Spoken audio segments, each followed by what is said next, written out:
उसने मीरा को मंदिरों में जाने से नहीं रोका, अपितु लोक चर्चा से बचने के लिए मीरा जी के साथ 3-4 महिला नौकरानी भेजने लगा, जिस कारण से सब ठीक चलता रहा। कुछ वर्ष पश्चात मीरा जी के पति की मृत्यु हो गई। देवर राजगद्दी पर बैठ गया।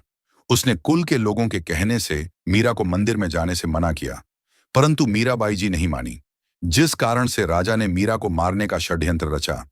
विचार किया कि ऐसी युक्ति बनाई जाए कि यह भी मर जाए और बदनामी भी ना हो।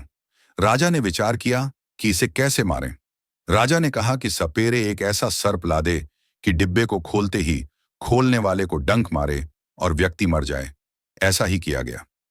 राणा जी ने अपने लड़डेचके का जन्मदिन मनाया। उसमें रिश्तेदार तथा अन्य गणमान्य व्यक्ति आमंत्रित किए।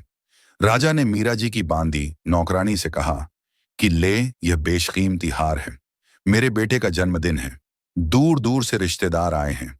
मीरा को कह दे कि सुंदर कपद्धे पहनकर इस हार को गले में पहन ले, नहीं तो रिश्तेदार कहेंगे कि अपनी भाभी जी को अच्छी तरह नहीं रखता। मेरी इज्जत बेइज्जती का सवाल है। बांदी ने उस आभूषण के डिब्बे को मीराबाई को दे दिया और राजा का आदेश सुना दिया। उस आभूषण के डिब्बे में विशैला काले सफेद रंग का सर्प था।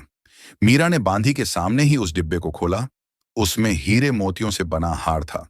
मीराबाई ने विचार किया कि यदि मैं हार नहीं पहनूंगी तो व्यर्थ का झगड़ा होगा, मेरे लिए तो यह मिट्टी है। यह विचार करके मीरा जी ने वह हार गले में डाल लिया।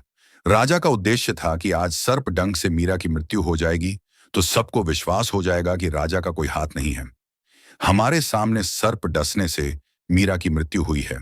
कुछ समय उपरांत राजा मंत्रियों सहित तथा कुछ रिश्तेदारों सहित मीरा के महल में गया तो मीराबाई जी के गले में सुंदर मनहगा हार देखकर राणा बौखला गया और बोला, बदचलन, ये हार किस यार से लाई है? मीराबाई जी की आंखों में आंसू थे।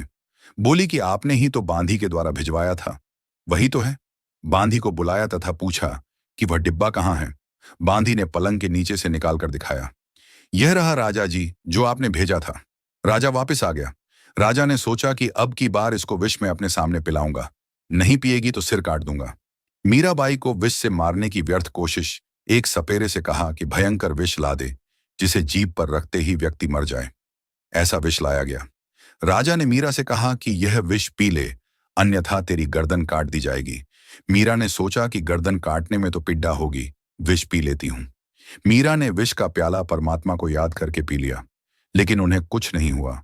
सपेरा बुलाया और उससे कहा कि यह नकली विष लाया है। सपेरे ने कहा कि वह प्याला कहाँ है। उसे प्याला दिया गया। सपेरे ने उस प्याले में दूध डालकर एक कुत्ते को वहीं पिला दिया। कुत्ता दूसरी बार जीभ भी नहीं लगा पाया था, मर गया। राजा ने देख लिया कि यह किसी तरह मरने वाली नहीं है, तब उसको मंदिर में जाने से नहीं रोका। उसके साथ कई नौकरानी तथा पुरुष रक्षक भी भेजने लगा कि लोग यह नहीं कहेंगे कि आवारागर्दी में जाती है। ऐसे ही वीडियो देखने के लिए हमारे चैनल को सब्सक्राइब करें और वीडियो को लाइक करना ना भूलें। देखने के लिए धन्यवाद।